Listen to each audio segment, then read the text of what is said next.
event we were at, you know, it was all about playing for the other guys. You know, there was nothing had to do with your own accolades or your own numbers or anything like that, because at the end of the day, that didn't matter. We were playing, I was playing for him, I was playing to get the ball to Grant, he was doing the same. You know, we were all kind of bouncing off each other. I was trying to get my 3 outs to get the ball to the offense and let them score some runs late, whatever it had to be done. And I think that comes from the close-knit, you know, part of the clubhouse.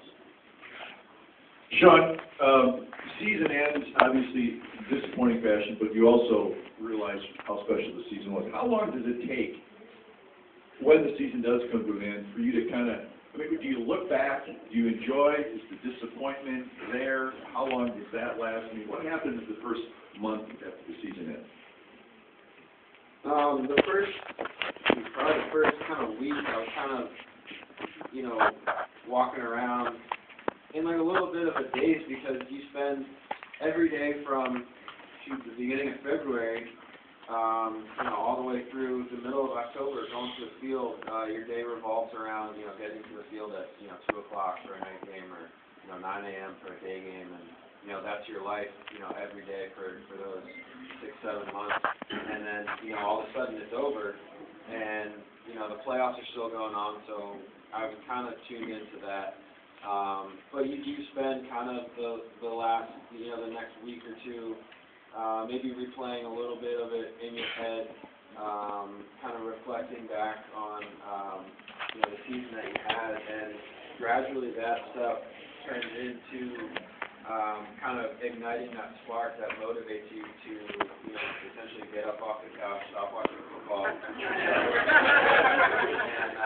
you know, because we had such a special year, the more you reflect on it, you know, the better it gets, and the more proud you are of what we accomplished. And I think that's the driving force behind, you know, our off-season workout, and that will carry into spring training, because we want to, you know, pick up where we left off next year and have another great season.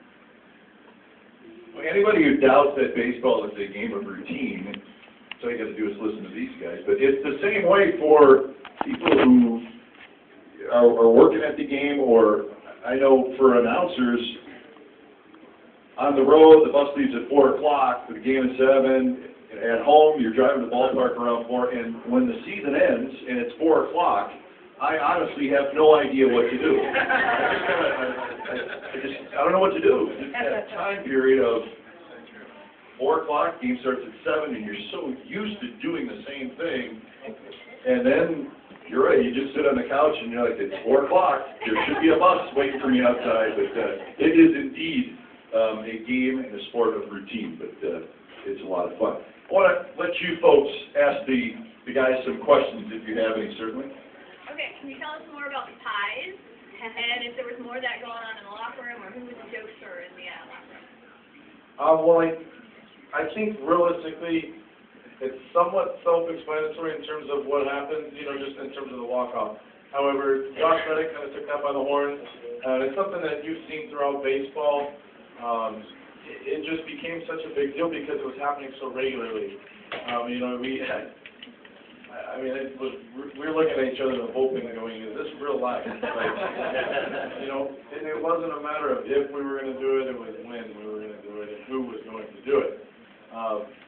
And so, I mean, it kind of took life, and then the next thing you know, we got Reddick running out in the Spider-Man outfit. I mean, who knows? But, you know, that was one thing that Bob did as a manager, was let us be ourselves and have fun.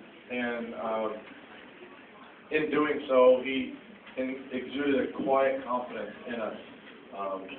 And it, you know, it just kind of manifested itself that way, and it just kind of took off. And then the fans ran with it, and it was great. And we had the pie guy coming out and doing Bernie, and I mean, it was awesome. How about the T-shirt? Come for the game, stay for the pie. I thought that was pretty good as well. Somewhat genius. Next question. Anybody? Here's one right here.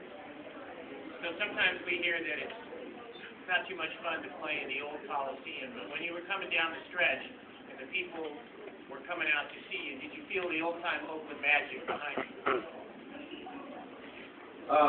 We absolutely felt, you know, that energy, the enthusiasm coming from the crowd. I mean, we both, you know, have already talked about how much it picked us up at a point in the season where we probably should have been dragging a little bit, and we saw the way the fans came out that last 6-game homestand and those 3 playoff games, and we really kind of rode that energy, you know, down the stretch in games that we absolutely had to win. And it was, I mean, you know, I actually spent some time going to A's games when I was a kid. We had season tickets while my father was stationed out here. We were using the Air Force, and all people kept talking about was how it reminded them of, you know, the glory days with the Bash brothers and Ricky Henderson, and to be a part of a team that, you know, shared in that kind of atmosphere with the fans was so special.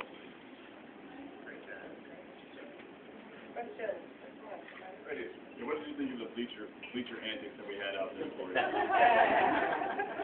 He's the one who started it, I think, so his shoulders are sore, but he started it. We love it. I mean, you know, I feel like I know you as a person. I do. He's there that much, and he knows that much about every one of us, and that's how they all are out there. And we loved it. Absolutely. You know, we got the Balfour Rage going on, which is amazing. And, you know, and if you couldn't tell, it definitely lights the fire in him. But yeah, we absolutely love everything you guys do out there, and you know, we continue that absolutely, and we'll continue to hopefully give you what you guys want as well. Thank you very much. Next question, anybody? I have one. It's for Sean. When did you start your move where you put your chin on your glove like a violin? Is that from Little League? That kind of started, I did it a little bit in college, and it was always a thing that I did when I was getting my signs. My glove was tucked under my chin. And in college, my elbow, it wasn't up here. So I don't exactly know where that came from. When I started pitching again last fall, I guess I was doing it. One of the coaches in spring training, might have been Darren Bush, the AAA manager. He pointed it out to me, and he was like, "What are you doing?" I was like, "Where'd that come from? And why do you do that?" And I was like, "What are you talking about?" He was like, "The elbow thing. Where's that from?" And I was like, "I don't know." Like, I was like, "All right, I'll stop. Like, I gotta tone it down or whatever." And he was like, "No, you've been doing it. Like, you gotta take it and run with it. Like, that's your thing." He's like, "I always know." He's like, "I could look from like 3 fields over and know that you're pitching." So he's like, "That's like your little quirk, your little thing." It kind of started as like a focus thing, kind of like looking down the sight of a gun, visualizing when I'm getting the signs of what pitch I want to throw. But like I said, I was very unaware of how out of control it was getting. But, I don't know, that's my thing, I guess. I don't know. I'm left-handed, so I'm allowed to have it. I got a question for these guys. Think about relievers. So there's what, 7, 8 of you. This year sometimes 11. There's a bunch of. So they sit down there together for 3 hours every game.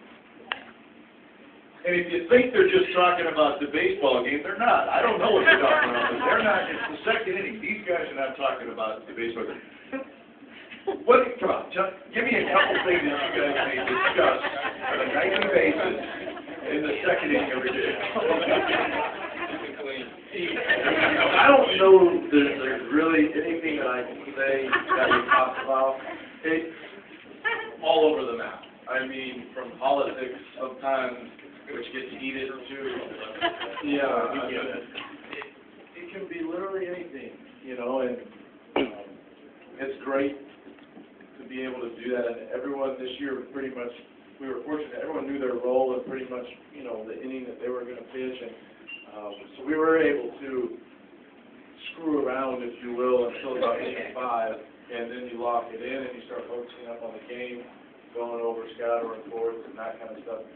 But the conversations that go on for the first 5 innings are some of the things and memories that you'll never forget as a player, just as much as what happens on the field. We have a great time, I'll say that. And I think that's all I can say. So 7 or 8 relievers, you got a bullpen coach, you got a bullpen catcher. So you're talking 9 or 10 guys now. And yeah, you got to have the ball boy. So I always think when we show the bullpen, it always makes me laugh because there's always a couple guys talking, and there's always a couple guys like, well, you guys should shut up. Blevins looks like he's always into something, covering, a bunch of different areas. So I'm curious about that. Next question. Well, speaking of the bullpen, who's the funniest and the most serious? Well, who's the funniest and who's the most serious?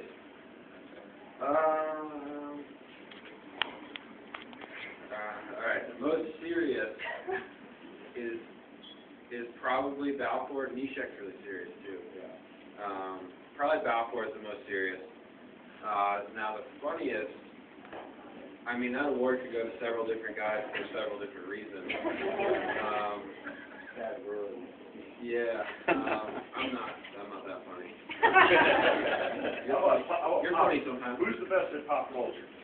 I mean, who knows the movies, No, you know, Blevins knows like every actor who's ever been in any movie. He plays 6 degrees of Kevin Bacon all day long, and he knows all that stuff. Nishek somehow has played with every player in the major league and can tell you stories about everybody on every guy on the 25-man roster of every team we play. I told you they don't talk baseball. In terms of overall funny personalities, though, I honestly think it goes to Norberto. Just because he bounces off the wall. He could be the most serious guy in the bullpen one day, and he can be the goofiest the next. He's the character. I mean, he played it all. You know him. Now, is there a time when you see Balfour start to really go into the Grant Balfour thing, the rage? I mean, is he fine for a while, and then does it like work its way into his thing? I would say that some nights it can be as soon as they call his name, and as soon as he gets up in the bullpen, then he gets into his mode and he starts pacing and going crazy. But some nights it's in the 4th inning when he gets down there. If something in the game happens, say a hitter hits a homer and shows up the pitcher, or somebody on the other team does something. The third base coach, for example, if the third base coach on the other team is looking down at our bullpen, Grant does not like that. I do not know why, but Grant does not like that. And he'll scream at him to turn around. Don't look down here. This isn't your business. Don't worry about what we're doing down here. And just scream at him with some expletives mixed in. But and that it'll start there sometimes. He goes crazy from one end of the spectrum to the other. I mean, he's awesome. Next question. Right here. What advice would you give to kids that want to grow up to be Major League Baseball players? Do what he did. One thing you learn, as you're coming up, as you're climbing the ladder of the minor leagues, trying to get up here, is there's more than one way to do it. It can be done so many different ways. You can take so many different roads to get here. Whether you get drafted out of high school and you climb the ladder that way, or you go to a 4-year college and then get drafted, or you maybe go to a junior college for 1 year and then get drafted. Guys sign and play independent ball for a couple of years and then they get signed by an organization out of independent ball. And then all along the way, so many different things happen. It never goes as you planned it in your head, or even a lot of times as the organization has plans for you. A lot of times stuff happens along the way where you have to take a detour, and you just can't give up. One thing, like for me when I was going through my transition from position player to pitcher, the main driving force behind it was that I really didn't want to leave any stone unturned. I didn't want to look back 10, 15, 20 years from now and been like, well, I was a pretty good pitcher in college, and what if I tried that? What if I had, just given it one last shot? And I think that is like a really, really good attitude to have, because it's a tough hill to climb, and if you have that attitude, that can give you the edge. All right, how about one more question? Way in the back. Who you guys consider your bitterest rival? I think just the way everything unfolded, I would say it was Texas. Just because, I guess. You go to their place and it's a hostile environment to play in. And then with everything that unfolded, like I said, it just kind of reared its head that way. It's not like we hate them as people, but we hate them as baseball players. For me, at least, I know I hated that lineup. I hated that they got all this publicity. They were guaranteed to do this and guaranteed to do that. And so, when we were able to shove it up there, what, it's gratifying.